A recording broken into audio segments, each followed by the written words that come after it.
Bendiciones en Cristo, amados hermanos. Que la gracia y paz de nuestro Señor esté con ustedes y con sus familias en este tiempo. Y oramos para empezar esta clase. Estamos dando cierre a nuestra introducción del Antiguo Testamento.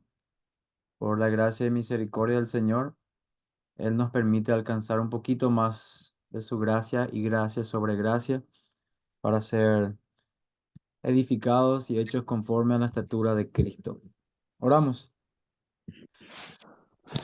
Padre nuestro que estás en los cielos, Señor, he aquí tu pueblo, Señor, que se acerca hoy delante de ti en los méritos de Cristo.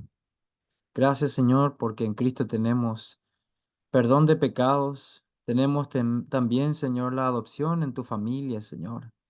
Tenemos también, Señor, la capacidad para santificarnos para tu gloria, Señor. Oh, Señor, gracias, porque te ha placido mostrarnos, Señor, tu reino, te ha placido darnos un nuevo corazón, Señor, con nuevos deseos de entender tu palabra, Señor, de profundizar más en tu palabra de manera que te conozcamos mejor y podamos amarte mejor y servirte a ti y a tu reino de una manera más eficaz, de una manera más fiel, Señor, más, de una manera que te agrade, Señor. Ayúdanos en este tiempo a entender, Señor, tu palabra, a adquirir las herramientas también para poder interpretar correctamente el Antiguo Testamento para nuestra edificación, para también servir a otros de una mejor manera, pero por sobre todo para que tú te glorifiques, Señor. Es en el nombre de Jesús y encomendándonos a la iluminación de tu Santo Espíritu que oramos en esta noche. Amén.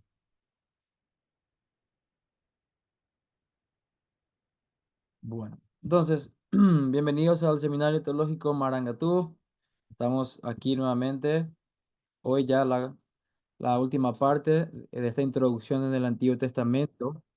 En nuestra primera lección dimos un panorama general.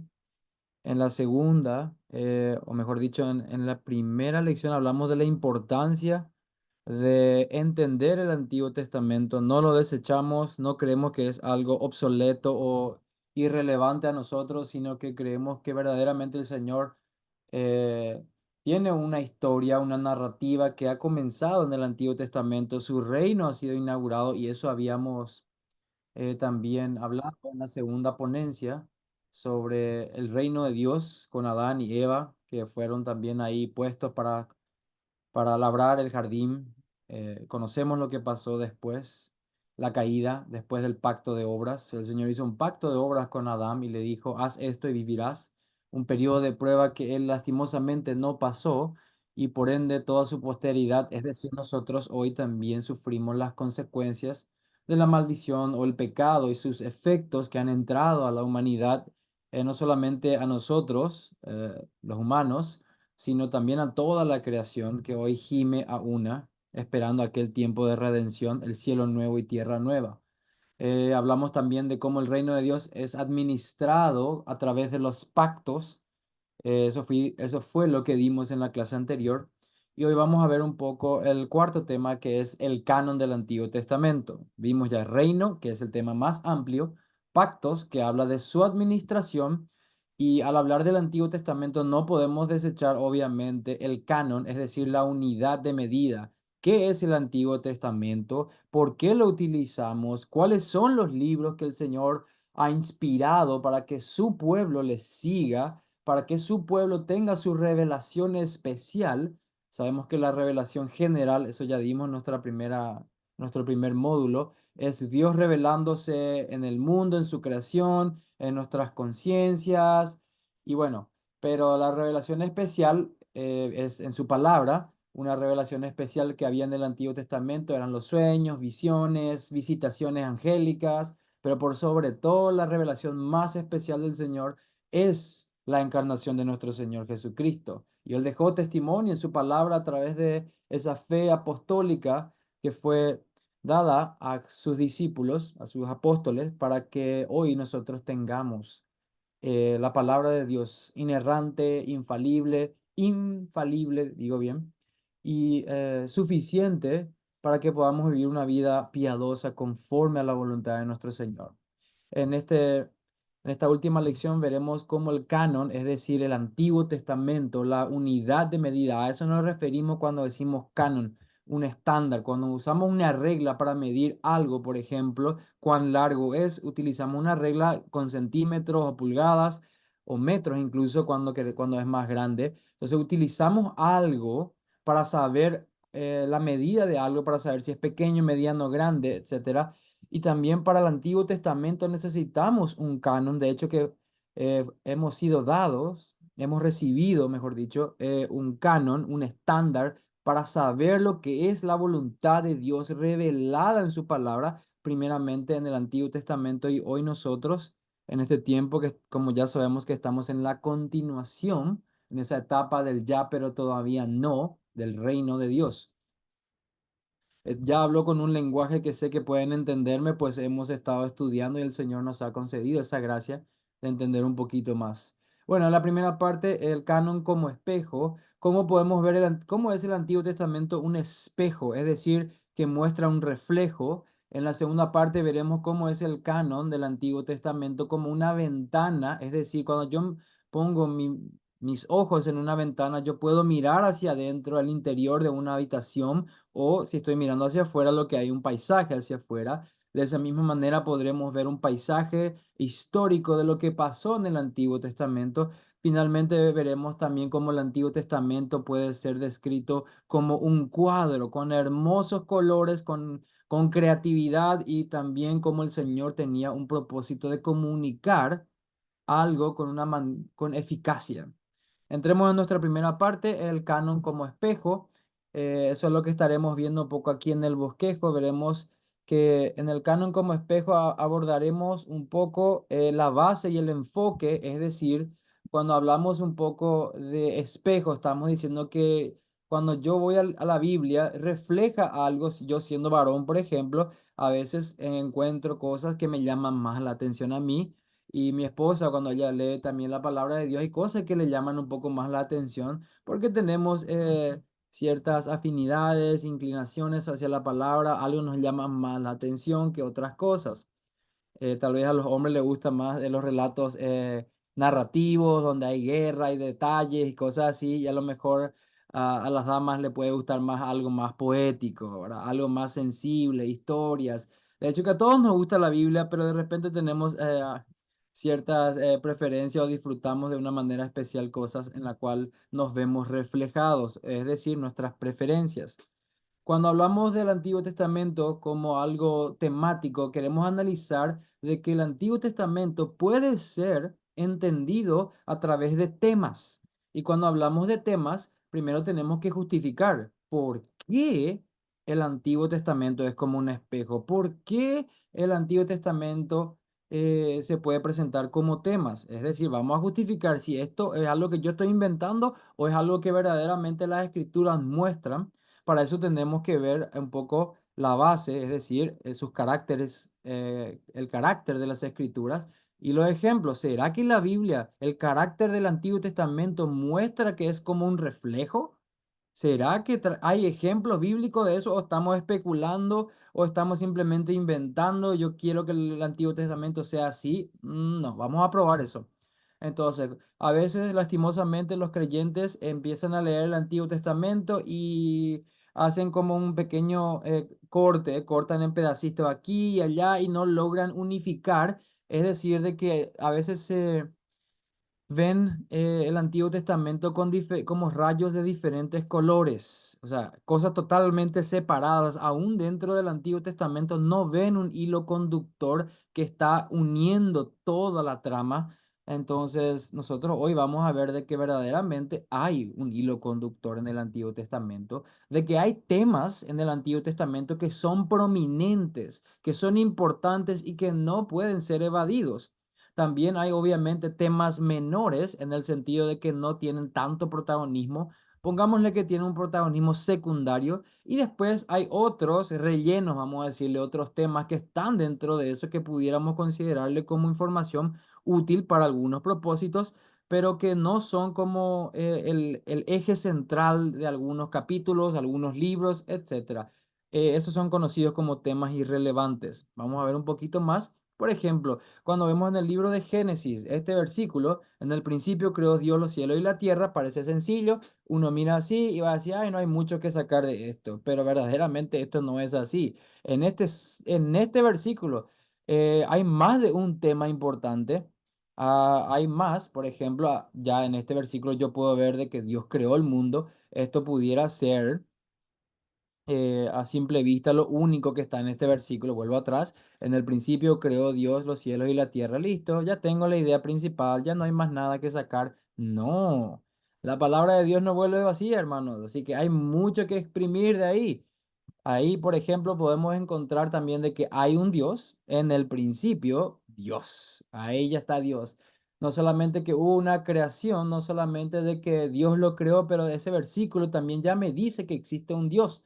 ¿Por qué crees en Dios? Porque la Biblia dice, Génesis 1, en el principio, Dios. Lo declara su palabra. Dios en ninguna manera se toma el tiempo para probar de que Él existe o no. Lo da por sentado. Él lo declara como Rey del universo. En ese versículo también hay otros temas. Estamos abordando un poco cómo es que la Biblia puede ser, en el Antiguo Testamento, digo bien, cómo puede ser entendido a través de temas. Vemos de que Dios, ese versículo, perdón, también muestra de que Dios existía antes de la creación. También de que Dios es poderoso, obviamente para crear lo que vemos hoy tenés que tener un poder infinito, también tenés que ser, y obviamente al tener este poder y llevar la obra a cabo, sos el creador, a ti la gloria, a ti la honra. También hay un evento de creación, es decir, un momento en la historia donde todo es creado, no en la eternidad pasada, donde todo es eterno, donde el Dios Trino moraba en perfecta armonía entre Padre, Hijo y Espíritu Santo, que en un momento dado le plació crear esta creación, no porque lo necesitare, porque Dios es autosuficiente, no necesita de la criatura. Eh, entonces Dios creó el mundo, no dice Dios necesitó crear. Entonces ya puedo fijarme de que en un versículo ya encuentro muchas cosas, de que el cielo es una dimensión de la creación. Cuando dice lo creó, está diciendo que hay también algo, si Dios obviamente no está sujeto a su creación, es decir, de que Él mora en una forma, en una especie de presente eterno, si se puede entender, el lenguaje obviamente va a ser limitado, porque ¿quién puede entender dónde mora Dios fuera de su creación? Solamente podemos usar un lenguaje limitado, le llamamos en la eternidad pasada o un tipo de eterno presente. Dios no está sujeto al tiempo, no vive en el presente, pasado o futuro, pues Él creó el tiempo. Dios no está sujeto tampoco a la materia, pues Él creó la materia, es decir, todo lo que podemos tocar, Él lo creó también. Y Dios creó el espacio, los tres elementos del universo, materia, espacio y tiempo, Dios los creó, es decir, Él no está sujeto a ellos. Entonces, ahí podemos ver de que el carácter de las escrituras, de que la misma escritura demuestra en su carácter de que se puede sacar muchos temas. Hay temas prominentes que ya vimos, Dios es el creador, pero hay muchos otros temas que están dentro de eso. Ejemplos bíblicos, tenemos también, por ejemplo, en Hebreos, donde se habla de la famosa sala de la fe. Los héroes de la fe están ahí. Entre ellos tenemos personas como Barak, Samson y Jefté, gente que estuvo en el libro de Jueces, y vemos un poco cómo el autor de Hebreos, ya hablé mucho del autor de Hebreos, cuál era su énfasis, hablando a una comunidad que se estaba deslizando hacia atrás, queriendo rehuir del cristianismo por la persecución que sufría y quería volver a los rudimentos del judaísmo, pero el autor de los Hebreos le dice, no, no vuelvan atrás.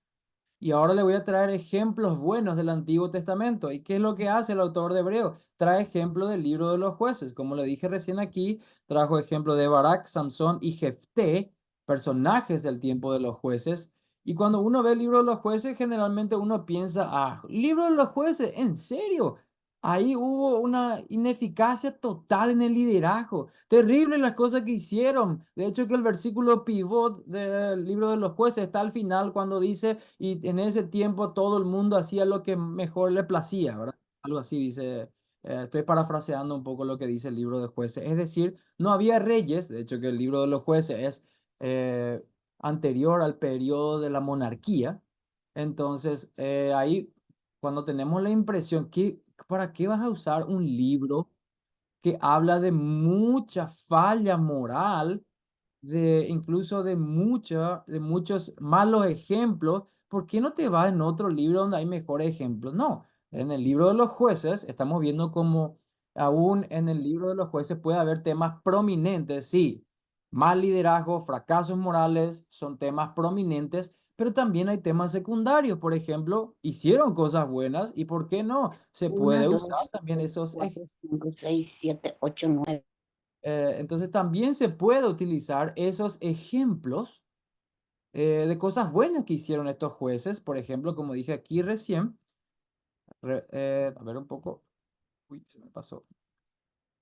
Aquí estábamos hablando que Hebreos estaba queriendo animar al pueblo de Dios, diciéndole, no retrocedan, aquí están los héroes de la fe, y le nombra a gente que está en un libro que tiene como tema prominente grandes fracasos de liderazgo y morales. Es decir, por más de que un libro pueda tener un tema prominente de fracaso, hay temas secundarios, tuvieron tiempos de obediencia, fueron gente de fe, no podemos simplemente etiquetarle como fracasados porque la misma Biblia le dice, los llama a ellos héroes de la fe. Así que gloria al Señor que tenemos temas prominentes, pero también tenemos temas secundarios o temas menores. En el caso de los jueces, algunas victorias, por eso están ahí en el libro de Hebreos como buenos ejemplos para animar al pueblo que estaba queriéndose deslizarse hacia atrás. Así que la Biblia en el Antiguo Testamento, ¿hay temas prominentes? Sí. ¿Hay temas menores que también se pueden usar? Sí, el autor de Hebreos lo usó de esta manera. Así que algunas victorias. Entonces ya comprobamos de que está justificado totalmente que el Antiguo Testamento puede ser como un espejo, es decir, refleja que, refleja que lo que nosotros estamos viendo en el caso de refleja temas prominentes, temas menores y en algunos casos temas irrelevantes. Pero eso vamos a ver después. Ahora, ¿cuál es el énfasis? ¿Cuál es el enfoque de tener temas en el Antiguo Testamento? Cuando hablamos del Antiguo Testamento, sabemos que está lleno de doctrinas, sabemos que está lleno de ejemplos, sabemos también de que aborda necesidades personales. Por ejemplo, cuando hablamos de doctrina en el Antiguo Testamento, yo puedo, si quiero empezar a hacer mi compendio de qué creer sobre Dios, obviamente puedo ir al Antiguo Testamento y juntar todos los versículos que me hablen sobre la fidelidad de Dios, todos los versículos que me hablen de su carácter de omnipotencia, todo lo puede, tiene todo el poder de omnisciencia, todos aquellos salmos que es como el 139 que habla de que sabe hasta lo que yo voy a decir antes de que lo diga y cosas así, es decir, juntar los versículos como hace la teología sistemática. Todas estas doctrinas yo puedo sacarlas del Antiguo Testamento. Hay temas en el Antiguo Testamento para que yo pueda entender mejor cuál es mi doctrina de la humanidad. Puedo sacar del Antiguo Testamento de muchas partes y juntarlo todo y sacar una conclusión temática sobre el juicio y la salvación, sobre la humanidad, sobre la doctrina de Dios. También, obviamente, el Antiguo Testamento da ejemplos de qué. Bueno, tenemos, por ejemplo, ejemplos morales como David. A veces las personas van al Antiguo Testamento y dicen, tenés que ser como David, mira su actitud, mira su acción, mira sus palabras. Hermanos, no nos quedemos con un mero moralismo. Nosotros queremos ser como David al punto que David reflejaba a Cristo. No como porque David era, wow, qué capo, qué moral, qué héroe. No. Dejemos al mundo que utilicen sus ejemplos mediocres o ejemplos, sí, bueno, mediocre es una forma de decir, ¿verdad? Porque si bien hay personas que no son de la fe, tienen ejemplos excelentes por la gracia común que el Señor les permite alcanzar, no la gracia salvífica que ya habíamos visto en otra clase, pero ciertamente, cuando hablamos de personajes bíblicos, siempre tenemos que centrarnos de que David es un tipo de Cristo. Seamos como David al punto de que David emulaba a Cristo, tenía el Espíritu Santo y los frutos estaban en él también en aquellas cosas que hizo bien, obviamente. Entonces, cuando vamos a usar a David, tenemos que ser cuidadosos, tenemos que anclarlo siempre a Cristo, no seamos mero moralistas.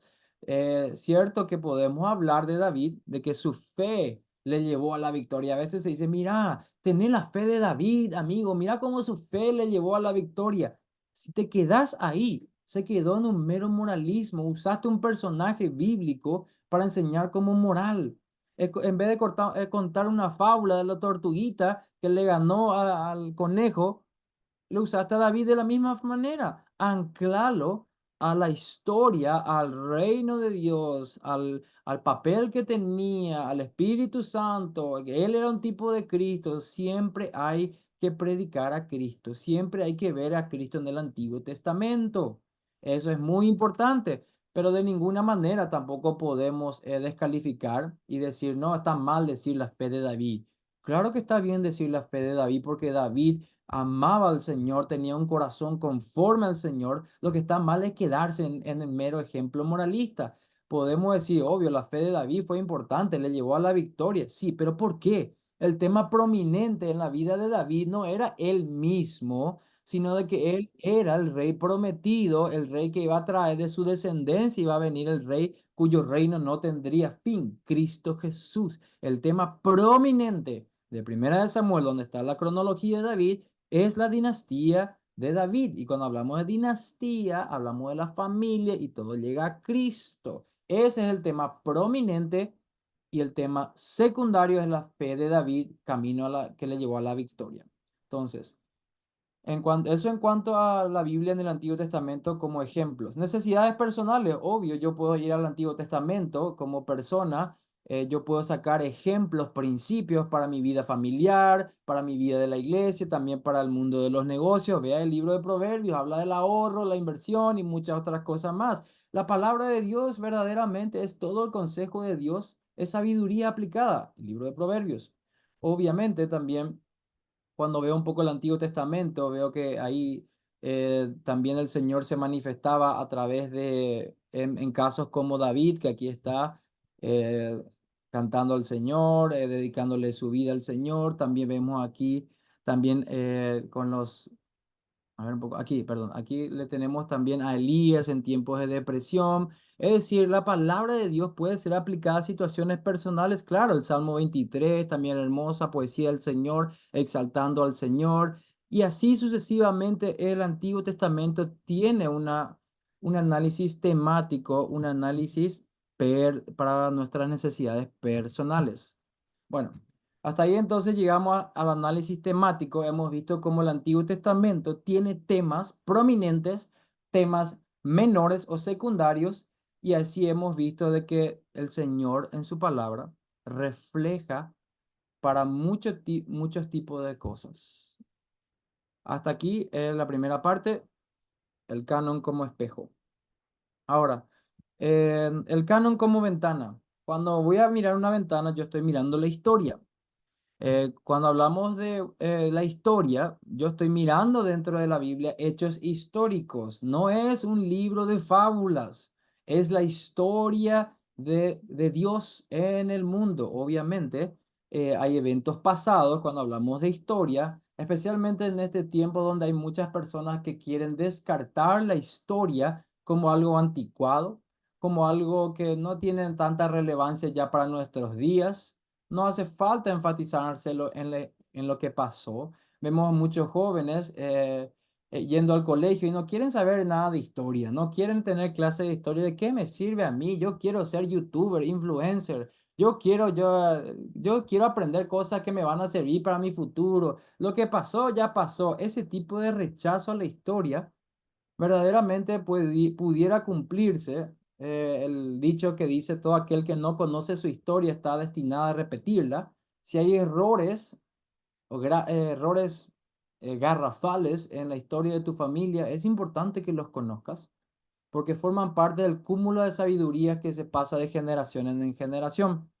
Ahora, bien, cuando hablamos del Antiguo Testamento como historia, no como fábulas, estamos diciendo de que tenemos que ver el Antiguo Testamento como una especie de máquina del tiempo, de túnel del tiempo. Miremos atrás lo que pasó, eventos reales. No leamos como ficción, no leamos solamente como información intelectual, sino que tomemos como si fuera que no quiero decir que es una visión, ¿verdad? Pero como algo real, porque es real.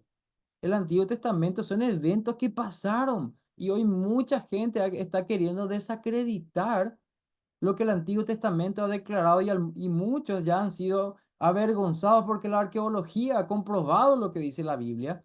Pero ahora en esta parte vamos a justificar, vamos a decir cuál es la base para que yo pueda decir que el Antiguo Testamento es verdadera historia y como historia yo tengo que saber cómo utilizarla e interpretarla.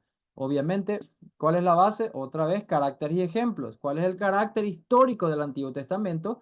Segunda Timoteo 3:16, recordemos que cuando Pablo estaba escribiendo esto a Timoteo, le estaba diciendo toda la escritura, no le estaba hablando del Nuevo Testamento a primera vista, porque en ese tiempo se estaba escribiendo la carta de Segunda Timoteo, iba a ser una carta, es una carta inspirada, pero iba a ser obviamente para el uso de la iglesia, iba a quedar como un mensaje del Señor, sí, pero aquí Pablo estaba refiriéndose a lo que ellos ya tenían en sus manos, que tenían el Antiguo Testamento. Que habían memorizado, estudiado de chicos, los de la cultura judía, ¿verdad? El Antiguo Testamento, la Torá, la Tanakh. ¿Verdad? Todos los escritos, la ley y los profetas, eso es lo que ellos tenían. Entonces, en el Nuevo Testamento, verdaderamente, aquí tenemos un versículo en el Nuevo que dice que el Antiguo Testamento, cuando dice toda la escritura, se refiere a esto principalmente, es inspirado por Dios, útil para enseñar, para redarguir, para corregir, para instruir en justicia. Hablando del Antiguo Testamento, entonces vemos de que la Biblia tiene afirmaciones históricas, cuenta lo que pasó afirmativamente, dice, esto pasó, esto es histórico. Y obviamente la Biblia no tiene todos los detalles de qué pasó con el rey David, qué pasó con Salomón, no hay todos los detalles porque no tiene esa intención de ser exhaustivo, sino que es altamente selectivo, es decir, elige los eventos principales, el Espíritu Santo, en la superintendencia que estaba llevando a través de la persona en la inspiración orgánica está dando detalles que van a ser de utilidad no solamente para la gloria de Dios, sino para la edificación del pueblo de Dios. Entonces, el mismo Juan en el Nuevo Testamento decía que si hubiese escrito todo lo que Jesús hizo y dijo, ni todos los mundos, perdón, ni todos los libros del mundo hubiesen sido suficientes. Es decir, ellos fueron selectivos en las cosas que escribieron. Escucharon tantas cosas, hay tantas cosas que no se escribió, pero las que se escribieron son para nuestra edificación, son aquello que el Señor quiso en su santa providencia que sea preservada para nosotros. Obviamente hay personas que objetan el Antiguo Testamento. Hubieron muchos arqueólogos, muchos científicos, muchos astrónomos que han querido refutar la Biblia con sus estudios, con sus investigaciones, pero una y otra vez el Señor en su providencia ha incluso avergonzado a muchos de ellos con los descubrimientos científicos, cosmológicos, arqueológicos, históricos y de documentos y muchas otras cosas más. También han habido malos entendidos en cuanto a lo que la Biblia enseña, no de parte de Dios, obviamente, no es que él fue confuso, sino que personas intentando interpretar el Antiguo Testamento han cometido errores al entender la Biblia. Antes, por ejemplo, no se entendía mucho de los hititas, pero luego con descubrimientos arqueológicos se fue confirmando lo que la palabra de Dios ya había dicho. También en el tema del éxodo y la conquista, por mucho tiempo la historia quiso rebatirle al Antiguo Testamento sobre la fecha o incluso el evento del éxodo. Hasta ahora se pueden encontrar documentales donde intentan cuestionar si el éxodo pasó o no por supuesta falta de evidencia, pero los hallazgos dan fe de que el Señor ha preservado su palabra, que es fiel testimonio de los hechos históricos ocurridos. Entonces, eso es importante entender. No falta evidencias. Obviamente, no todo lo que las personas hoy cuestionan o tienen objeciones, no todo todavía ha sido refutado por descubrimientos y tampoco lo necesitamos. tenemos su palabra. No necesitamos ir confirmando cada uno. Si lo recibimos, gloria al Señor, más gozo va para nosotros. Y tal vez algún que otro arqueólogo, de hecho que ya ha sucedido, se ha convencido. El Señor ha utilizado esa revelación arqueológica, descubrimiento, para traer incluso a mucha gente a la fe. Bueno. Cuando hablamos también de malos entendidos, estamos hablando de que antes hubo épocas donde hubo malas interpretaciones. Tenemos el caso de Galileo Galilei, donde con la Iglesia Católica Romana en la Edad Media se empezaron a debatir un poco qué es lo que estaba pasando en Josué 10, por qué se dijo que el sol se detuvo, y estaban tratando de interpretar este pasaje y llegaban a conclusiones. La Iglesia Católica Romana en ese tiempo, la predominante de la Iglesia, decía de que no es la Tierra que gira alrededor del Sol, sino que el Sol gira alrededor de la Tierra. O sea, no creían en un sistema solar donde el Sol es el centro, sino que era al revés. Era geocéntrico, era la Tierra, era el centro y todos los planetas giraban alrededor. Eso porque miraban los pasajes y tenían una interpretación equivocada. Ahora bien, eso es lo que estaba pasando, pero luego ya sabemos que hoy la ciencia fue corroborando una y otra vez de que vivimos en un sistema solar y de que verdaderamente hubo una confusión en ellos en ese tiempo, en la Edad Media. Así que hay confusiones, hay malos entendidos, hay evidencias que hacen que algunos científicos se cuestionen la veracidad histórica de la Biblia. Hay malas interpretaciones, también hay, y a veces ambas. Bueno, entonces ya sabemos de que nosotros no necesitamos la confirmación de ningún científico que el éxodo fue real. No, tenemos su palabra y su palabra es autoridad, su palabra da confiabilidad. Si se confirman algunos hechos más y más, gloria al Señor. Si a Él le place sacar a la luz cosas que han quedado escondidas, gloria al Señor. Pero mi fe no depende de los descubrimientos arqueológicos, científicos, cosmológicos, nuevas argumentaciones filosóficas, no. Mi fe depende del testimonio del Espíritu Santo en mi corazón, primeramente, de que su palabra es verdad, que me llama al arrepentimiento y me dice confiar en Cristo y su obra salvífica a mi favor y vivir una vida de fe. Y mi espíritu confirma eso al recibir un nuevo corazón, una gracia salvífica.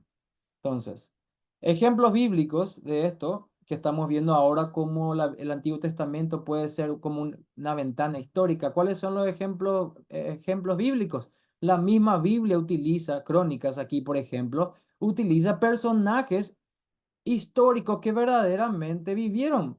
Si esto fuera fábula, si Adán fuera fábula, como algunos dicen, que fue poesía nada más para tener un mensaje poético, una moraleja, ¿por qué el libro de Crónicas va a empezar a citar la genealogía de personajes que nunca existieron? No tiene sentido. Entonces, Crónicas, teniendo este mismo enfoque de ver el Antiguo Testamento como una ventana hacia el pasado, de lo que pasó, de lo que realmente pasó, un hecho histórico, empieza a citar genealogía. Esto nos comprueba de que la misma Biblia ve el Antiguo Testamento como algo histórico y real, no como meras fábulas. Y aún en el Nuevo Testamento, Esteban, antes de ser apedreado, empezando a contarle a los judíos que tenían el que estaban obstinados y que no querían convertirse, y él le decía, duros de servicio, ¿hasta cuándo resistiréis al Espíritu Santo? Esteban le decía a ellos, miren todos nuestros antepasados, los patriarcas, y le dan recuento de muchos personajes históricos, porque le estaba tratando de evangelizar, y en vez de bueno, en vez de recibir, cierto, Esteban, tenés razón, le apedrearon en ese momento. Pero ¿qué estaba haciendo Esteban? Estaba usando el Antiguo Testamento como una ventana hacia el pasado, citando a personajes que vivieron historias reales, que forman parte de la historia de la redención y no son anticuados, no son irrelevantes. El mismo Esteban, con la fe apostólica, usando el Antiguo Testamento como historia para intentar persuadir a sus paisanos.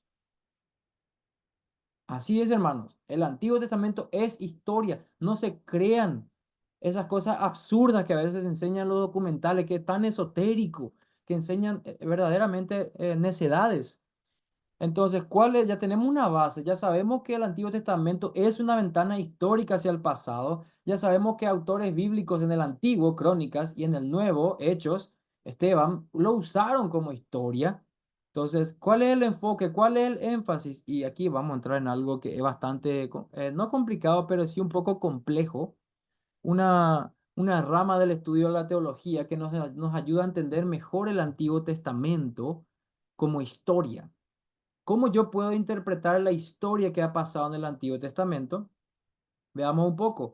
Vamos a ver dos temas aquí. Vamos a ver cómo el Antiguo Testamento puede ser interpretado de una forma sincrónica y también de una forma diacrónica.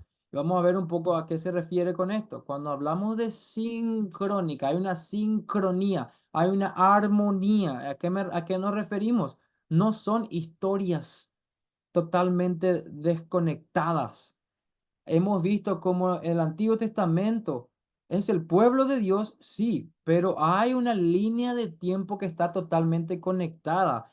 Vemos que hay, para eso están las genealogías, para mostrar de cuál es el origen, dónde están y hacia dónde tienen que llegar. Cuando vemos esta historia, si vamos a estudiar, por ejemplo, la historia del Paraguay, tenemos que remontarnos a nuestros orígenes, que venimos, que éramos una colonia española, después los próceres de Mayo, después los avances que tuvimos, qué pasó en las guerras.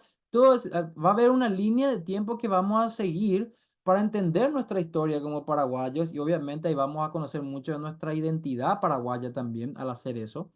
Pero cuando vemos el Antiguo Testamento también hay esa historia que está trazada de una manera sincrónica, hay armonía, hay conexión entre Adán, Abraham, Moisés, David y también lo que sucedió en el exilio y luego con Cristo. Todo está conectado.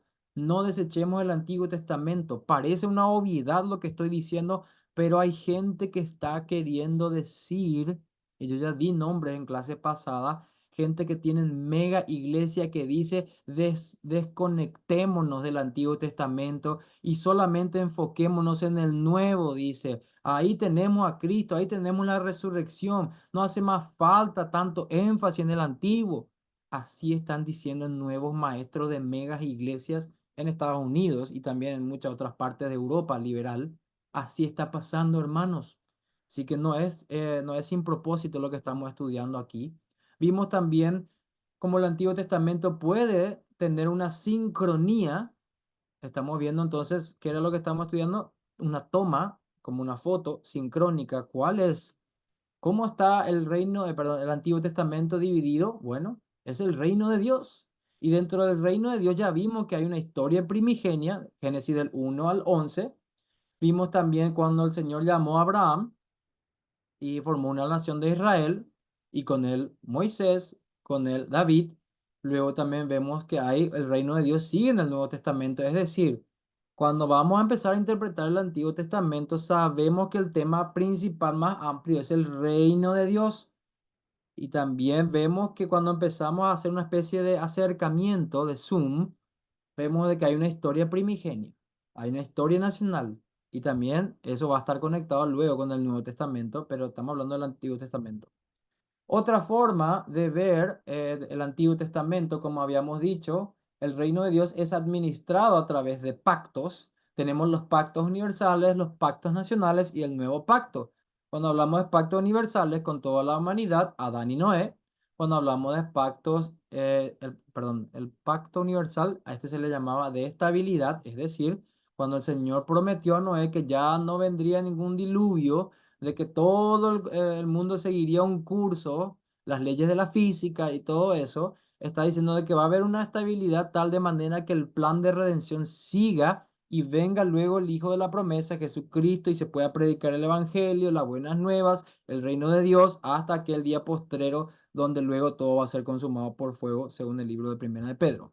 Ahora, ¿cuáles son los pactos nacionales? Con Abraham se les conoce como pacto de la promesa. Con Moisés tiene un énfasis en la ley. Con David un énfasis en el reinado. Estos son en el Antiguo Testamento las administraciones o pactos del reino de Dios. Y en el nuevo pacto ya sabemos que Cristo es la cabeza del nuevo pacto. que es el pacto de cumplimiento. ¿Por qué cumplimiento? Se cumplen todo lo que en el Antiguo Testamento se dijo, así que no se puede desechar. En nuestra confesión de fe de Westminster, los reformados tenemos también una forma de entender, otra forma sincrónica, otra forma de ver el Antiguo Testamento. Lo vemos como con Adán se hizo un pacto de obras. ¿Qué es lo que se dijo a Adán? Haz esto y vivirás, Adán. Estás en un periodo de prueba. No pasó, entonces, ¿qué se activó? El pacto de gracia, donde se prometió que vendría aquella simiente, Génesis 3:15, que iría de pisar la cabeza de la serpiente, Jesucristo. Y entonces también podemos ver el Antiguo Testamento como que hay un pacto de obras con Adán y el pacto de gracia empieza ahí, en ese aspecto, cuando el Señor ya le llama a Noé, que es una administración del pacto de gracia. Voy a volver atrás, aquí. Entonces, con Adán tenemos el pacto de obras. Con Noé, pacto de gracia, una administración del pacto de gracia. Con Abraham, otra administración del pacto abrahámico, que es parte del pacto de gracia.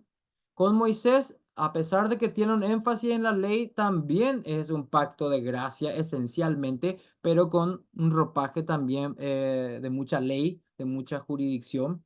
Pero en David también tenemos un pacto de gracia, es decir, el Señor siempre ha mostrado gracia. De hecho, que cuando vemos a Moisés, uno diría, no, ese es un pacto de obras. No, el Señor le dijo, yo que te saqué de la casa de Egipto, antes de entregarle los 10 mandamientos, le habla de la gracia que le sacó de Egipto. Ahí hay gracia. Entonces, el Antiguo Testamento lo podemos también interpretar como, ¿qué? Como pactos de obras y pacto de gracia. Es otra forma más de entender el Antiguo Testamento, administraciones del pacto de gracia. Obviamente, todo lo que es el Antiguo Testamento era bajo la ley. Repito, bajo la ley tenemos a Moisés. Pero ya con Cristo, habiendo llegado en su encarnación, ya tenemos el pacto de gracia bajo el Evangelio. Eso es muy importante recordar. Bueno, un hermano muy estudioso de esta materia, de la teología bíblica, de cómo entender o interpretar el Antiguo Testamento o las diferentes etapas, habló de una etapa o una era pre-redentiva antes de la caída, una era luego de la caída, entre la caída y el diluvio, también luego del diluvio hasta los patriarcas. Este hermano se llama Gerhardus Voss. Es un hermano que fue un gran erudito en el seminario de Princeton, allá en Estados Unidos, cuando antes de que ese seminario se hubiese vuelto liberal. Era conservador y bien reformado, bien bíblico, de sana doctrina. Bueno, él entonces empezó a analizar todos estos periodos, el periodo de Moisés, el periodo profético y después el periodo del Nuevo Testamento. Él dividió también el Antiguo Testamento en estos periodos, y cuando empieza a dividir estos periodos, ¿cómo empieza a estudiar estos periodos? Sí, él tiene el enfoque del reino de Dios, sí. Tiene el enfoque de los pactos, pactos universales, pactos nacionales y pacto y nuevo pacto, sí los tiene. Pero fijémonos un poco cómo él entró en detalle. Ya vamos a ver el ejemplo de cómo Gerhardus Voss empezó a estudiar un poco el pacto de la promesa. Recordemos, el pacto de la promesa es con Abraham, con los patriarcas. Entonces, cuando empiezan a hacer un estudio de teología bíblica, entran en los detalles. ¿Qué es lo que se enseña en esa parte? Y se enseña sobre los patriarcas, las visiones, los discursos, los sueños, el enfoque étnico. También Abraham, haré de ti una gran nación, la adoración en muchos altares. Sabemos que empezaron a levantar altares en diferentes partes. Entonces, en este periodo de los patriarcas, ellos empiezan a hacer cosas y los eruditos empiezan ya también a estudiar este periodo y todo lo que sucede en este periodo, que tiene un propósito y es conectado al plan más macro, que es el reino de Dios y también los pactos.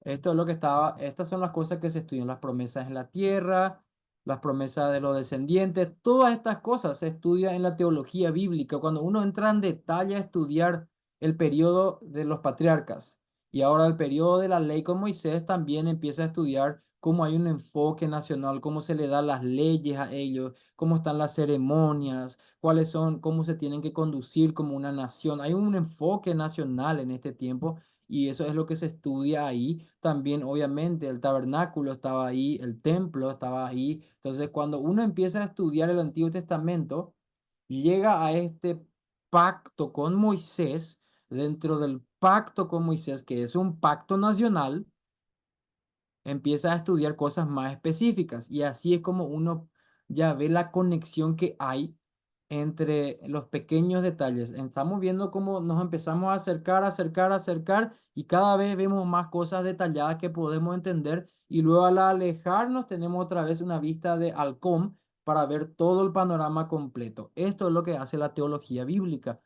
Entra en detalle y se sumerge en los detalles y estudia qué es lo que se enseñaba sobre el tabernáculo, qué era el énfasis nacional. Esto es lo que hace la teología bíblica. ¿Por qué en la tierra en el tiempo de Moisés, en el pacto mosaico, el pacto nacional, por qué hay un énfasis en poseer la tierra? ¿Qué tiene que ver? Porque, bueno, es un pacto de continuación que está obviamente conectado con lo que Abraham vino, con lo que Abraham dijo, perdón, que dijo de tus descendientes vendrá la simiente, es decir, multiplicaré, te multiplicaré, Abraham. Es decir, todo está conectado, hermanos. No se puede desechar de ninguna manera. Y a eso es lo que queremos llegar con lo que decimos toma sincrónica, que reino de Dios, los pactos, pactos específicos.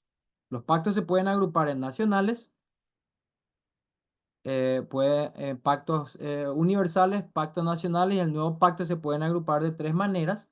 También se pueden agrupar el pacto de obras con Adán y también el pacto de gracia, los demás otros pactos, me refiero a Abraham, a Noé, a David y a Moisés, cuatro pactos ahí. Entonces puede agrupar de diferentes maneras para entender mejor y cuando metemos más dentro de esos pactos, usamos la teología bíblica para estudiar los eventos y las palabras y las cosas que estaban pasando ahí para tener una sincronía total. Ahí ya sabemos como una especie de Lego o rompecabezas qué parte va con qué parte al hacer este tipo de estudios. Entonces, ahora quiero pasar a lo que es el trazado diacrónico. Cuando hablamos de trazado diacrónico, estamos hablando de que, a ver, aquí, perdón, estamos hablando de que esto que vimos en el Antiguo Testamento está todo conectado, de que hay eventos que están pasando ahí, aquí en esta primera parte, le tenemos aquí a la historia primigenia, a Adán, conectándose ya con Abraham, Abraham ya conectándose con Moisés, Moisés conectándose ya con David, y todo esto apuntando a que al nuevo pacto con Cristo Jesús. Hay un trazado, hay un hilo conductor que se está manifestando. Por ejemplo, en el periodo de la promesa con Abraham, también conocido como un pacto nacional o un pacto abrahámico, o una administración del pacto de gracia. Ven cómo yo ya puedo tener diferentes marcos de referencia. Yo ya no digo solamente a Abraham, la historia de Abraham. Ahora que ya he profundizado, yo sé que hizo el Señor con Abraham un pacto nacional. Ahora que he profundizado más, ya sé que el pacto con Abraham es una administración del pacto de gracia, porque el único pacto de obra fue con, con Adán, y yo estoy ahora en Abraham, entonces ya tengo un marco de referencia que este también es un pacto de gracia, o mejor dicho, una administración del pacto de gracia. Es una administración, es un pacto nacional porque se hizo con Adán y la nación que él estaba formando. Así que yo tengo ya diferentes marcos para ir interpretando la Biblia. Ya no digo Abraham nada más. Ahora, en la teología bíblica, cuando yo empiezo a adentrarme más, voy a ver de que hubo una promesa, se le prometió la tierra. ¿Y qué tiene que ver eso? ¿Por qué la tierra era importante? ¿Qué es lo que quería simbolizar? Bueno, en Génesis 15 le dice, voy a hacer contigo un pacto, Abraham, esto es el pacto abrahámico, te voy a dar una descendencia, te voy a dar también la tierra y de aquí hasta aquí va a ser Abraham. Es decir, le da un enfoque histórico, le da lugares reales, le da una promesa real, está haciendo un pacto con él Entonces, este es lo más importante que tenemos que saber. No, no que la historia de Abraham centrarnos como un ejemplo moral. No, es un pacto que el Señor está haciendo con Abraham. El protagonista es el Señor, que tuvo condescendencia y bajó al nivel de Abraham y le mostró su gracia, porque el pacto abrahámico es una administración del pacto de gracia. Repito, el pacto de obras solo fue con Adán. Con Abraham, pacto de gracia. Con Noé, pacto de gracia. Con David, pacto de gracias. Con Moisés, pacto de gracias. De gracia, digo bien. Entonces, ¿estoy en un pacto de gracia? Sí. ¿Qué significa gracia? Favor inmerecido. El Señor se acerca a Abraham a darle un pacto inmerecido a él. Le hace una promesa que él no merece. Y entonces empezamos a estudiar con ese énfasis de pacto. ¿Cuáles son los eventos futuros? El Señor me prometió un pueblo, una tierra. Cuando empezamos a estudiar más profundamente los textos que están o la vida de Abraham, vamos a ver qué es lo que pasó en la vida de Abraham, qué pasó antes, qué pasó después, cuál es la conexión que hay. Bueno, antes de Abraham, ¿quién estuvo en la historia primigenia? Adán. Es decir, si vamos a empezar a estudiar en detalle el pacto de Abraham, la vida de Abraham, el pacto de Abraham, administración del pacto de gracia, un pacto nacional. Yo voy a empezar a entrar en detalle. ¿Será que el pacto abrahámico está aislado de los otros pactos como algunas escuelas de interpretación dicen? De que había diferentes administraciones que fallaron y que ahora tiene que venir la gracia, que antes todo era ley, de ninguna manera. Vemos aquí que en la historia primigenia empezó con Adán, pacto de obras, periodo primigenio.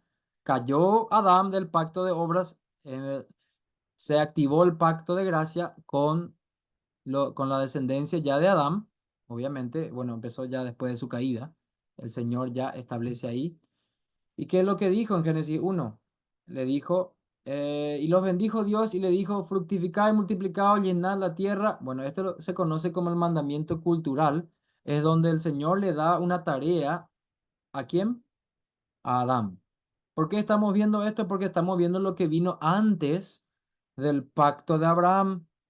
Queremos ver lo que pasó en la teología bíblica. Nosotros tenemos que mirar por qué a Abraham se le dice que tiene que ir y multiplicarse, por qué se le dice que tiene que tener una tierra. ¿Será que eso empezó con él? Ya empezó en el Génesis con Adán. Abraham está continuando nada más el pacto de gracia. Adán está continuando nada más la expansión del reino de Dios que ya se le dio a Adán, su antepasado.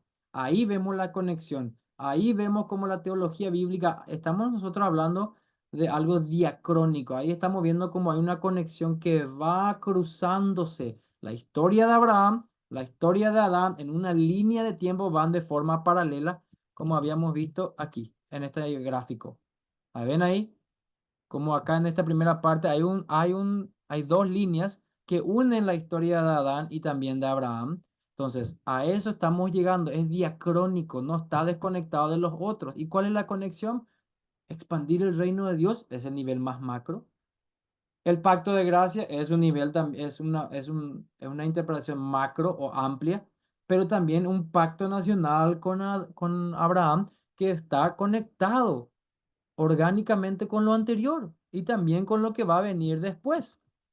A Adán se le dijo que vaya y domine la tierra, recién leímos este versículo bíblico, y a Abraham también se le dice lo mismo, y multiplicarte, tener esto. Obviamente va a haber pecado dentro de esto, pero va a continuar. Es decir, lo que a Adán se le dio iba a seguir y va a continuar aún en el tiempo de Abraham. No es que caducó con Adán, sino que sigue en Abraham, en la nación que el Señor estaba formando con él a tal punto de que le dice fructificad y multiplicaos y llenad la tierra.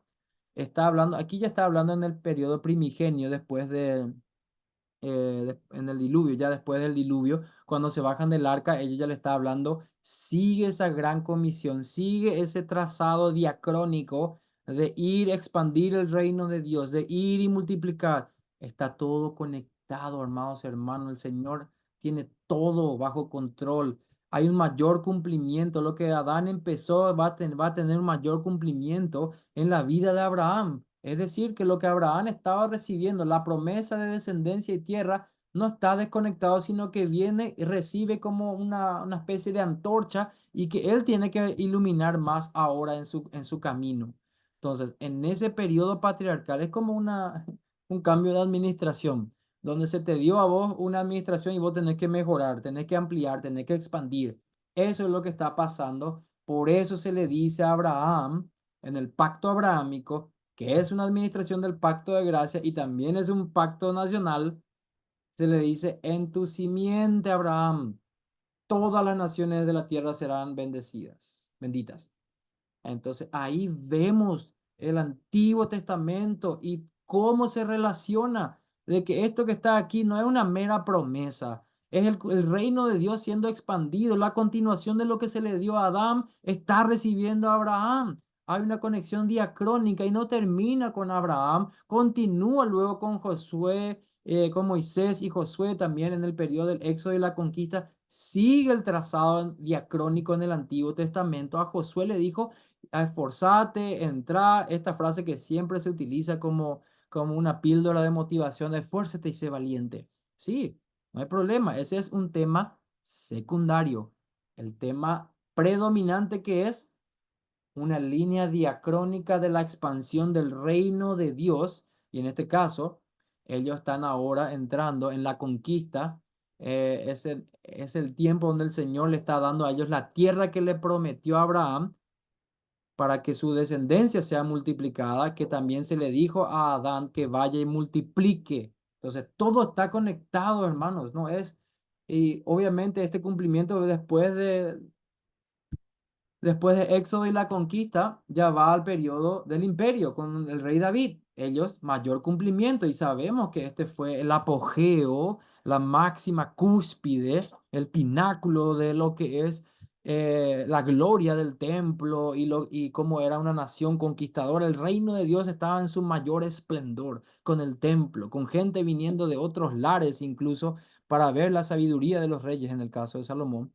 Entonces vemos que el periodo de la monarquía no está desconectado del periodo de Abraham, no está desconectado del periodo de Moisés y mucho menos de Adán, a quien se le dio el reino para que lo expanda. Se estaba expandiendo el reino de Dios, pero ya ahora en una nueva administración, en el pacto davídico, que es una administración del pacto de gracia, que también es un pacto nacional que se hizo con la nación de Israel. No sé si ahora todo ya va encajando poco a poco, ya tiene mayor sentido.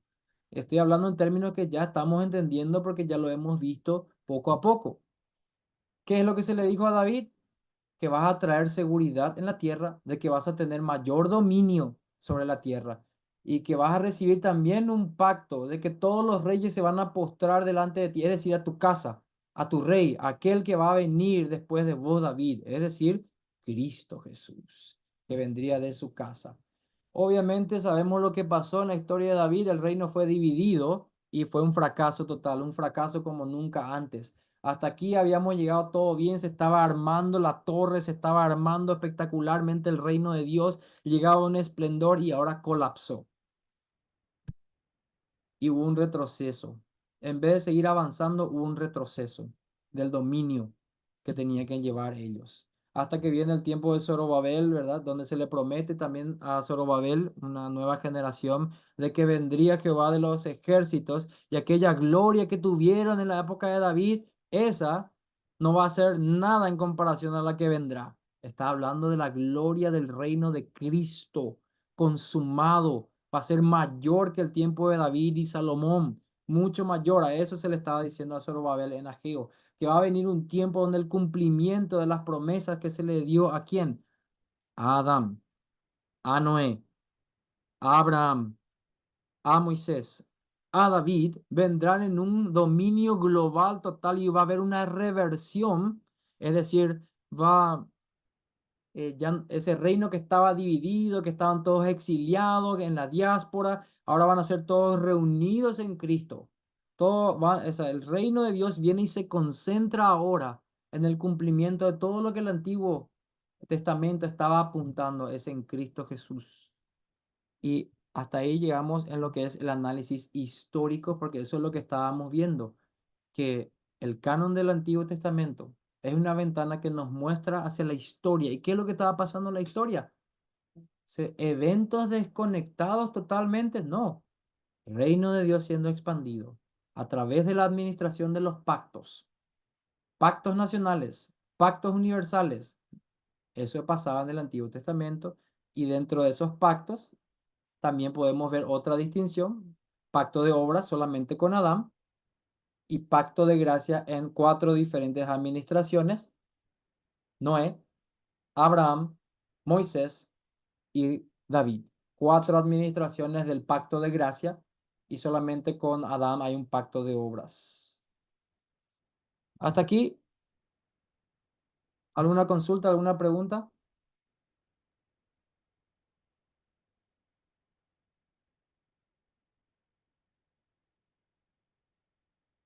Nos tomamos 5 minutitos entonces antes de entrar en la última parte para que puedan tomar agua, ir al baño. 5 minutos o 7 minutos para que podamos un poco estirar las piernas, respirar, para luego cerrar en la última parte.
A ver, bueno,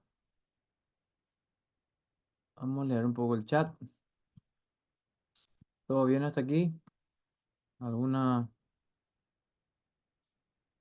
una consulta? Hasta aquí hemos visto entonces cómo... Adelante. Profe, ¿qué quiere decir la palabra prominente? Prominente significa que tiene mayor importancia, mayor énfasis. Es, sí.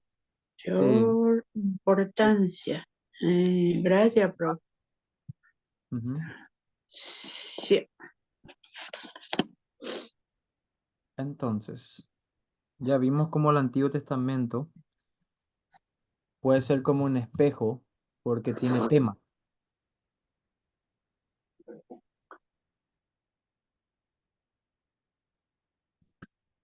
temas prominentes, temas menores, e incluso algunos que se le considera irrelevante, en el sentido de que, o sea, toda la palabra de Dios es útil, pero en el sentido cuando vamos a empezar eh, cuando hay un tema principal, ¿verdad? Hay gente que quiere hacer a veces doctrina de un tema que no es el principal del libro, que el autor no tiene como finalidad, y de eso quieren justificar algo que no corresponde.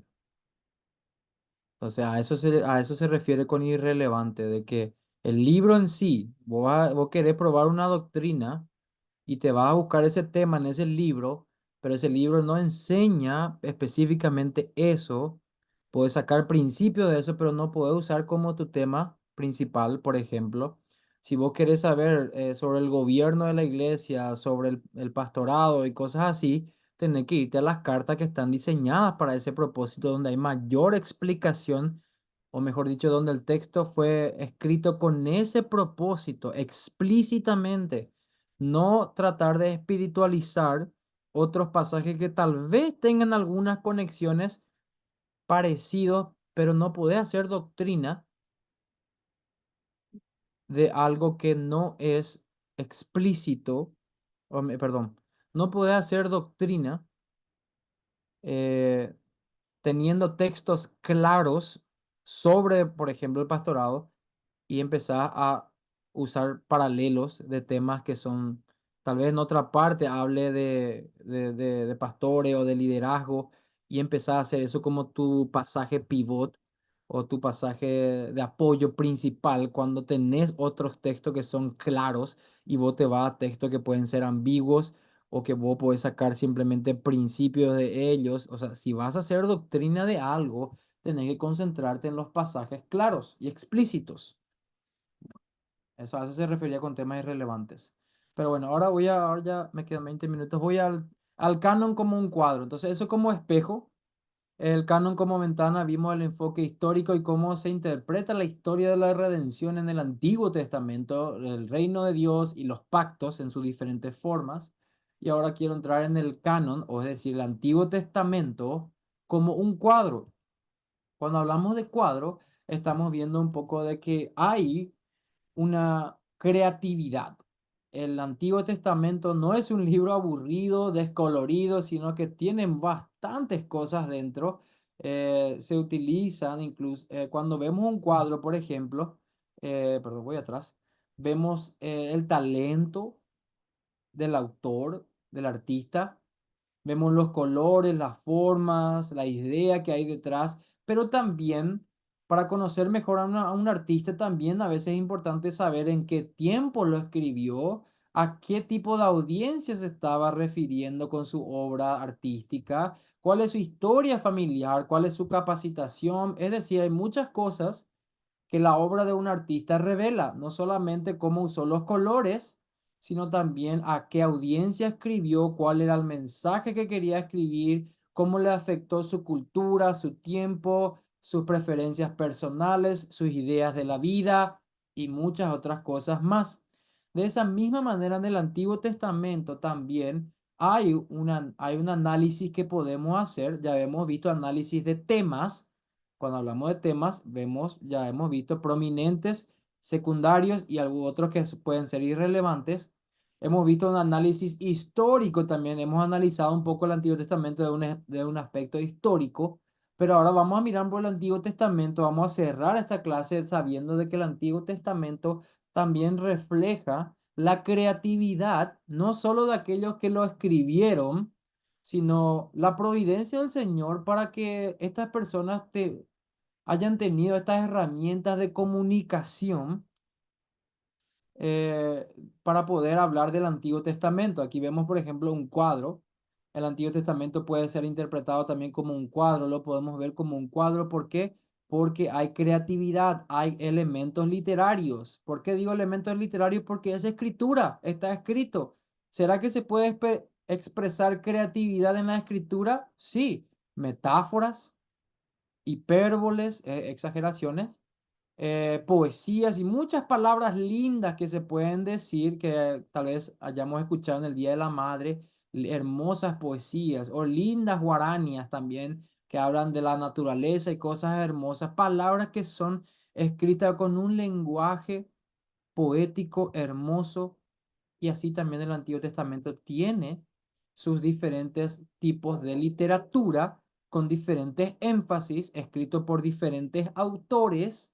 Si bien sabemos que Dios es el autor supremo, pero utiliza también a las personas con sus personalidades, con sus culturas, con su educación, con el trasfondo, es decir, en qué tiempo escribió cuando estaba viviendo eso, en tiempos de guerra, en tiempos de paz, en tiempos de reinado, en tiempos de exilio. El Señor usa una variedad de cosas en su paleta de pintura, hace lo que quiere, con quien quiere, para sus propósitos. Y el Antiguo Testamento da testimonio de eso.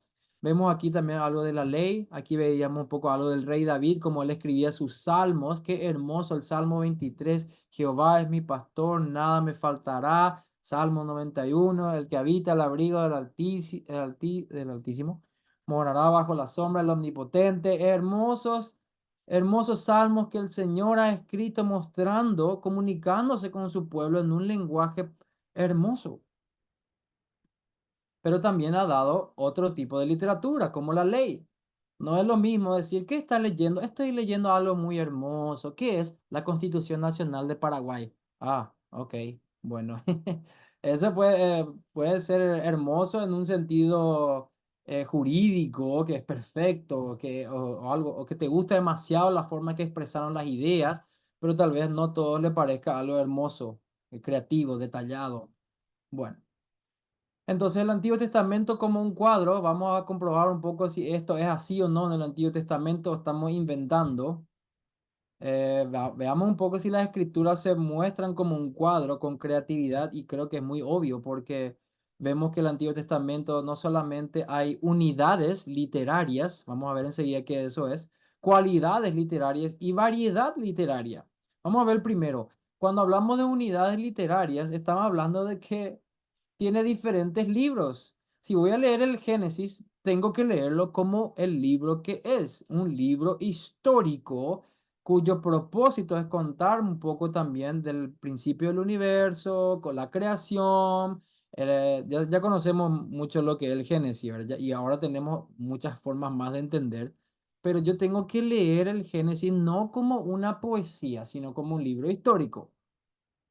Es decir, me está contando del principio de la humanidad. Recordemos que fue Moisés quien escribió esto para animar al pueblo del Éxodo y todo eso, pero tiene un énfasis. Se debe leer como lo que es. Hoy hay gente que quiere leer Génesis, especialmente del 1 al 15, como mera poesía, mera fábula, para meter dentro de ahí algunas teorías que creen que corresponden, pero vemos que eso trae muchos problemas. Ya hemos visto que aún en el libro de Crónicas, luego, después, cita pasajes del Antiguo Testamento como historia. Ya vimos el Antiguo Testamento como una ventana histórica.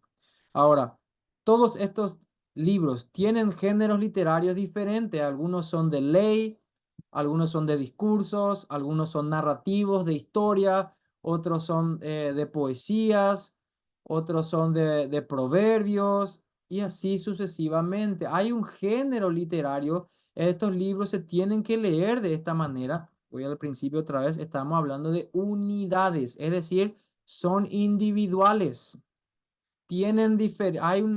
Son en sí mismos, no es un mero libro nada más, sino que son una colección de libros con diferentes géneros y muchos de ellos con diferentes autores. Del 1 al 5 le tenemos a Moisés y ahí tenemos otros más, otros diferentes autores. Entonces hay una unidad literaria.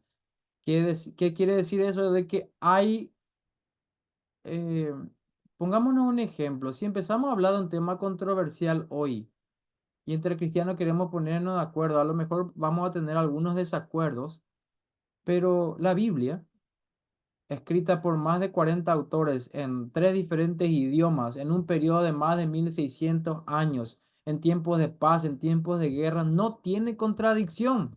Hay un tema que trasciende completamente, no hay incoherencias, no hay contradicciones, hay pasajes un poco más difíciles de interpretar, sí, pero estamos hablando de que es un libro que muestra una unidad literaria, hay unidades, hay diferentes libros que podemos ver entonces que los libros que nosotros tenemos en nuestras Biblias vienen de tradiciones cristianas. Si vos agarrás una Biblia, entre comillas, o el Tanakh, que es para el registro, el libro que tienen los judíos hoy, y vos mirás su Antiguo Testamento y vos decís, ¿por qué tu Antiguo Testamento termina aquí, pero el mío termina allá? Vamos a ver entonces que a veces, bueno, nuestra Biblia, el orden de los libros que tenemos en nuestra Biblia corresponde un poco más a una versión de la Biblia que se llama Septuaginta, donde 70 judíos se reunieron y empezaban a hacer la traducción del hebreo al griego y empezaban a ordenar también un poco la Biblia en una forma específica, con propósitos específicos, que no es la finalidad de hoy de nuestra comentar más, pero solamente para que vean de que a veces hay un orden un poco diferente.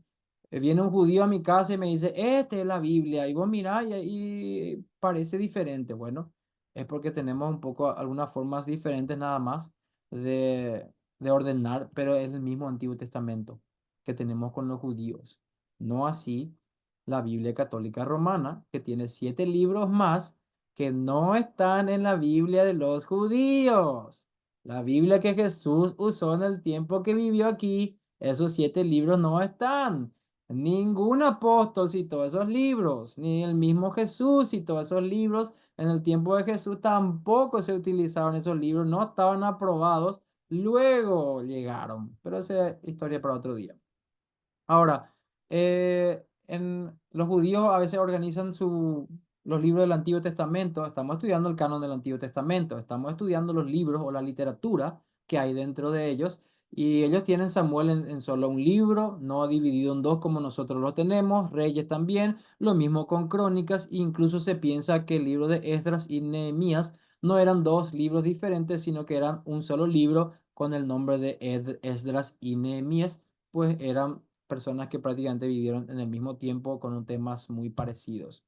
Eso es lo que tienen los judíos, también ellos su Biblia tiene diferentes orden, en la parte final tienen los escritos, ellos le llaman a esto, ellos tienen, a ver un poco, en la primera parte está la Torá, que son los 5 primeros libros, después están estos, los escritos, y, a ver, me estoy olvidando de uno. Pero bueno, ellos dividen también en tres. Voy a pasar ahora en el grupo una imagen de cómo ellos dividen también el Antiguo Testamento para tener una idea de cómo es la Biblia judía hoy. Pero los nuestros es igual en esencia, sí. ¿Está ordenado de manera diferente? Sí. Ahora, hablando ya de las cualidades literarias, ¿qué cualidades tiene? Si yo voy a leer mi lista de súper, qué es lo que yo quiero comprar un poco del súper, yo no lo voy a leer como poesía, yo no lo voy a leer como un cántico, sino que es una mera lista con cosas que tengo que comprar del súper. Es decir, ese papel, ese escrito que yo tengo, lo voy a leer de una cierta manera porque es una lista. Entonces, de esa misma manera, hay libros en el Antiguo Testamento que son narraciones y tienen que leerse, entenderse como narraciones, no como poesías, no como cánticos. Los salmos son cánticos. Cuando voy a leer un memo también en mi trabajo, algo que me envía mi jefe, o puede ser un email o un memo como era antes, yo tampoco lo voy a leer como poesía, no lo voy a leer como una narrativa, sino que es un mensaje corto con un propósito. Yo tengo que conocer los diferentes escritos y cómo deben de leerse. En el caso de, acá tenemos una poesía, si no me equivoco. También la poesía debe leerse como poesía. Eso es importante, entonces concluimos en esta parte de que las cualidades literarias, el Antiguo Testamento tiene diferentes tipos de literatura. ¿Para qué? ¿Por qué no escribió de una forma nada más? Porque la comunicación debe ser variada, debe llegar de manera diferente para poder influenciar con diferentes formas. No es lo mismo que yo te recite algo, que te cante algo o que simplemente te lo lea. Entonces, hay formas y formas de lidiar con un escrito y de esa misma manera también. Si alguien me va a leer una ley, yo necesito algo solemne. Si yo estoy en un juicio, si de repente el juez saca la Constitución y empieza a leer cantado, yo voy a decir, ¿qué le pasa a este? ¿Por qué empieza a leer cantado? No corresponde. Es un momento solemne, es un momento serio. La ley es una norma que utilizamos para la armonía en la sociedad y muchas otras cosas más. Todo tiene su forma, así también el Antiguo Testamento tiene una forma de comunicarse. Y obviamente hay variedad. Hay diferentes formas, hay poesía, hay narraciones, aquí tenemos también narrativos de historias. Génesis, Números, Josué, Jueces y Ruth cuentan historias, son narrativos de cosas que pasaron verdaderamente, es historia de personajes históricos reales, no ficticios, sino reales. Vamos a encontrar también poesías, Salmos, Job y Amós. Vamos a encontrar también prosa, es decir, un estilo literario que tiene un énfasis como Malaquías y Eclesiastés. También vamos a encontrar discursos de Deuteronomio, de hecho que nuestro Señor Jesús citó muchísimo Deuteronomio cuando estuvo aquí, porque estaba dando discursos específicamente doctrinales. Ahora bien, ¿cuáles son los ejemplos bíblicos? ¿Será que la Biblia hace esto? ¿Será que la Biblia muestra este tipo de cualidades literarias, variedad literaria? Sí lo hace. Por ejemplo, en el Nuevo Testamento, en Marcos, vemos como estaba diciendo nuestro Señor Jesús en un momento donde vinieron sus enemigos y quisieron tenderle una trampa para que diga algo y caiga en desfavor con la gente que le estaba escuchando. Dijo lo siguiente: Moisés permitió carta de divorcio y repudiarla. Perdón, estos son los fariseos que querían hacerle caer al Señor Jesús. Ellos dijeron esta parte. ¿Y qué es lo que respondió nuestro Señor Jesucristo? Al explicar ese tema, de esa controversia, le dice: ustedes están mal interpretando el Antiguo Testamento, lo están leyendo mal, tienen que usar el género literario correcto, tienen que leer Deuteronomio 24 como corresponde y entender de que hay temas predominantes, hay también temas menores y hay temas irrelevantes. Están trayendo a colación algo que no corresponde. Están queriendo hacer algo que era irrelevante y ponerlo en el momento para darle una importancia que no tenía esa parte de Deuteronomio 24 y tenemos que entender el contexto también. Era un libro de discurso, sí, Deuteronomio, se estaba dando una ley sobre el matrimonio. Es algo solemne.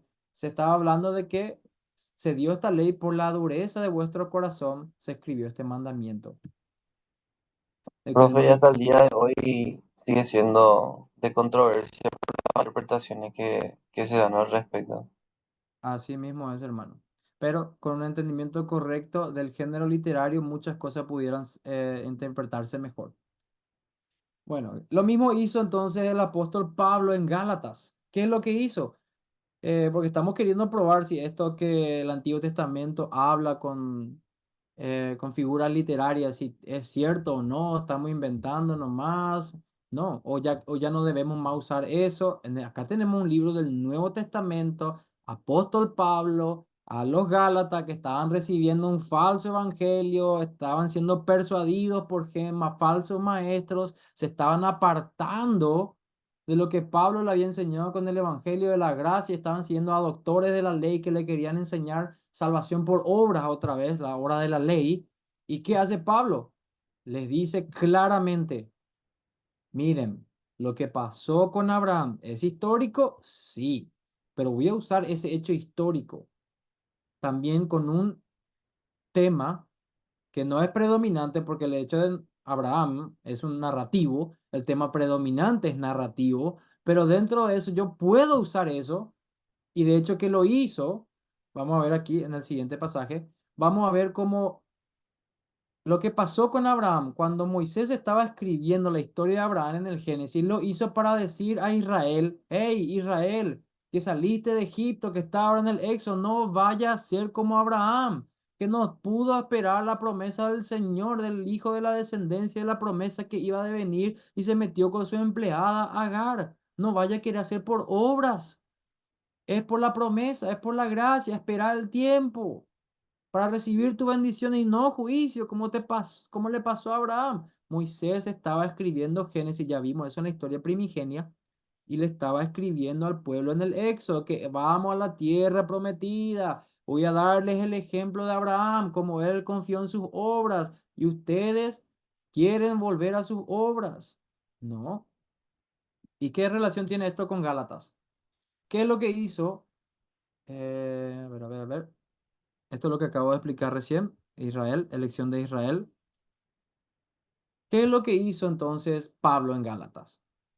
Pablo vuelve a hacer lo mismo que hizo Moisés con el pueblo del Éxodo. Le dio el ejemplo de Abraham. Y Pablo también hace lo mismo. Trae el género literario ¿de quién?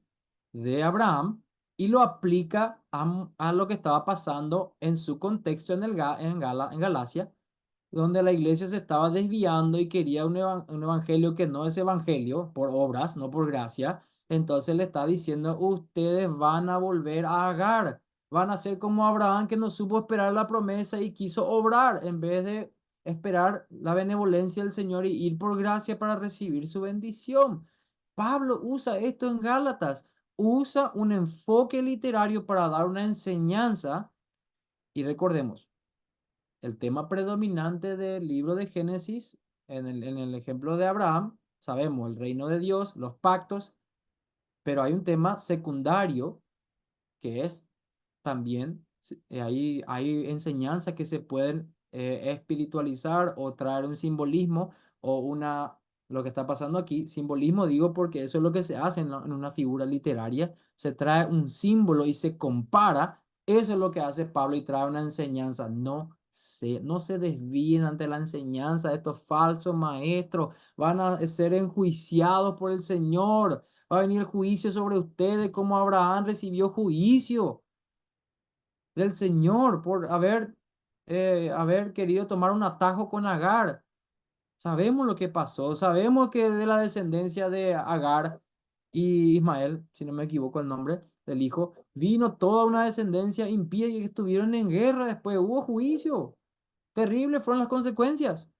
Lo mismo le está diciendo a ellos, está usando ese ejemplo. Entonces, esa es la base que tenemos para decir que el Antiguo Testamento tiene géneros literarios que se pueden aplicar de esa manera. Ahora bien, ¿qué enfoques también puedan ver en estos géneros literarios? Como el Antiguo Testamento es como un retrato, ahí tiene figuras literarias que debemos interpretar correctamente. El autor, a veces se enfoca en el autor, pero cuando nos enfocamos con el autor, eso tiene algunos peligros y algunos beneficios. A veces hay peligros, perdón, hay peligros como si te demasiado le pones énfasis a quién es el autor o a qué es lo que estaba viviendo el autor o lo que él creía demasiado, vas a caer en un error conocido como falacia intencional. Ese puede ser un peligro de querer enfatizar todo en el autor nada más cuando está interpretando la Biblia. Pero también es cierto que cuando vas a interpretar la Biblia, hay unos beneficios, saber quién es el autor es importante. Saber qué estaba pasando ahí es importante. Saber qué es lo que creía el autor es importante. Todo eso tiene beneficios. Por ejemplo, con el cronista, saber en qué contexto social se estaba dando, cuáles eran las fortalezas y debilidades. En el libro de Crónica estamos hablando, ¿verdad? Todas estas características se pueden ver de cómo también parece que estaba pasando después del exilio. Todo el contexto ayuda a sacar mejores conclusiones literarias y entender mejor por qué usaba genealogías, por qué había una orden de Ciro también ahí. Todas estas características que vemos en el autor pueden tener pros, es decir, beneficios, o pueden tener cons, puede tener consecuencias o pueden tener cosas que no corresponden también. Entonces, todas estas características que estamos viendo aquí en el cronista, del libro de crónicas, pueden ayudar a entendernos, a entender mejor el género literario del libro de crónicas. Pueden ser cosas muy buenas como la pureza del templo, el libro de crónicas, el autor de crónicas tenía evidentemente un vasto conocimiento de la ley de Moisés y sabía que si no seguía la ley de Moisés iba a haber consecuencias. Entonces, un énfasis en el autor es importante, sí, pero mucho énfasis trae problemas, trae errores. Lo mismo con la audiencia, también hay problemas y beneficios, peligros y beneficios. Si te enfocas demasiado en qué tipo de personas estaban en ese lugar, si demasiado énfasis le das a lo que estaba pasando ahí y empezás a especular, a inventar, a creer, a adivinar de cómo era, seguramente que no estaba bien de la cabeza en ese momento, su condición psicológica. No, ¿te acordás luego que él una vez, él era luego así que aquella vez falló y aquí, acá también seguramente? Cuando empezamos a especular sobre la audiencia, como el escritor le escribió a la audiencia, no, Israel era los rebeldes en ese tiempo, seguro que estaban todos idólatras en ese momento, no había ni uno justo, ¿verdad? Empezamos a especular y no tenemos base para eso, y a eso le llamamos la falacia afectiva. Eh, ¿Cuáles son algunos ejemplos de esto? Por ejemplo, crónicas, otra vez crónicas.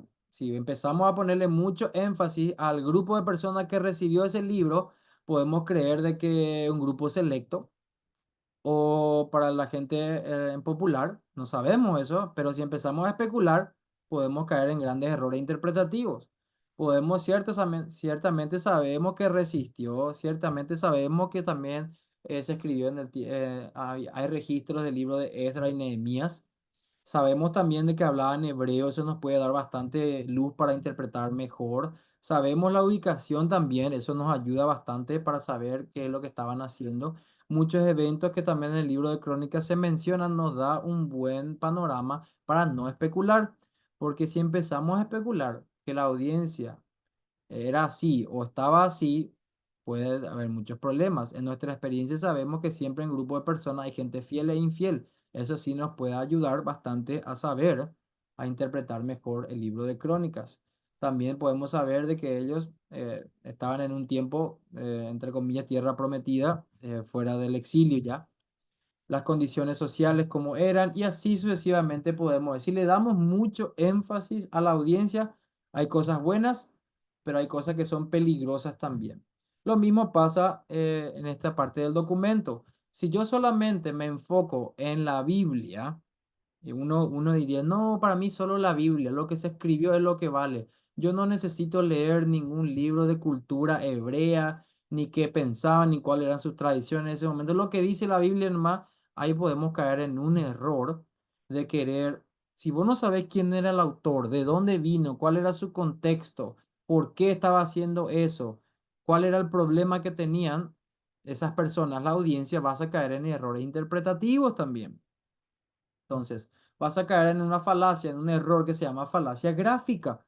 Y eso te va a dificultar mucho entender el Antiguo Testamento si vos nunca profundizaste un poco sobre la cultura hebrea, sobre sus tradiciones, sobre muchas cosas que te pueden ayudar a entender mejor otras cosas. Ahí donde a veces los pastores ayudan un poco a traer más luz con sus grandes estudios profundos, te hablan un poco cómo era el matrimonio judío en esos tiempos, qué tipo de ceremonias, cuántos días y cosas así que te pueden ayudar. Por ejemplo, ahí en el reino de Manasés, Segunda de Crónica, pero también aparece en el libro de Segunda de Reyes. Tenemos pasajes paralelos sobre el reino de Manasés en dos partes, Segunda de Crónica y Segunda de Reyes. Y vamos a ver que hay diferentes énfasis. Hay cosas que son parecidas. Por ejemplo, en Segunda de Reyes nos habla de todos estos puntos que se pueden ver en el reino de Manasés. pero como vemos tiene un énfasis muy negativo: pecado de idolatría, condenación, pecado de violencia, y después termina el libro ahí. Pero si nos vamos en su paralelo, este es Segunda de Reyes, si nos vamos a Segunda de Crónica, vemos que empieza igual: inicio, pecado, exilio, pero aparece algo que no estaba en Reyes: arrepentimiento y perdón. Es decir, Manasés se arrepintió y recibió perdón. Luego hubo retorno y restauración y luego se cierra. Es decir, fíjense cómo Crónicas tiene un énfasis positivo de la vida de Manasés, pero Reyes se queda con la parte toda negativa de una parte de la vida de Manasés. ¿Por qué se están narrando sobre la misma persona? Bueno, cada autor tiene temas prominentes diferentes. Aquí vemos comparados los dos. El pecado de idolatría es el mismo. Condenación, obviamente, había, pero ahí nos referimos con exilio, pero sí hay arrepentimiento y perdón y retorno y restauración. Diferentes énfasis, diferentes formas de presentar información ampliada en uno, en el caso de Segunda de Crónicas, sobre cómo terminó la vida de Reyes. Es decir, hay un énfasis, hay distintos escritores, distintos relatos y distinta audiencia. Si nos quedamos solamente con el texto, si hacemos un sobreénfasis en el escrito del Antiguo Testamento y no consideramos por qué escribió el autor de Segunda de Reyes y el autor de Crónica, por qué escribieron de manera diferente, diferentes escritores, diferentes audiencias, pero por qué ahí pudiéramos decir: "¡Ah! Hay contradicción en la Biblia, mira un poco. Acá dice que hubo condenación, que Manasés fue condenado, pero en Crónica dice que fue perdonado. La Biblia tiene error, había sido. No, de ninguna manera. Ahí vamos a entender entonces de qué diferentes énfasis, diferentes escritores, diferentes audiencias. Es decir, a una audiencia le estaba queriendo decir: hey, fíjate lo que pasó con Manasés. Ustedes que están ahora tienen que arrepentirse como se arrepintió Manasés. Y a los otros sí que... ¿Por qué estamos en el exilio? Por lo que hizo Manasés, por su idolatría estamos acá en el exilio. En diferentes tiempos, diferente audiencia se estaba escribiendo. Así podemos sortear las aparentes contradicciones que pueden ser objeciones de gente que no han venido a la fe y que quieren ridiculizar nuestra fe. Entonces, eso es importante entender para ver que no tiene que haber un énfasis en el texto. Bueno, hasta aquí entonces hemos llegado. Hemos visto el Antiguo Testamento hoy con temas prominentes que hablan, temas secundarios y temas que, si bien son información que está rellenando, no podemos utilizarlo para hacer grandes doctrinas, porque eso es verdaderamente hacer de que un tema que es irrelevante a lo que vos querés enseñar que no es relevante, no corresponde. Hemos visto también cómo cuando yo miro al Antiguo Testamento lo veo como una ventana hacia la historia, a lo que verdaderamente ocurrió. Y también finalmente hemos visto cómo el Antiguo Testamento tiene diversos géneros literarios que deben ser interpretados como corresponde. Los libros poéticos deben ser interpretados con herramientas poéticas. Los libros narrativos o históricos deben ser interpretados de esa misma manera, y así sucesivamente los demás. Hasta aquí entonces hemos llegado, amados hermanos. Ha sido un placer de mi parte estar también con ustedes.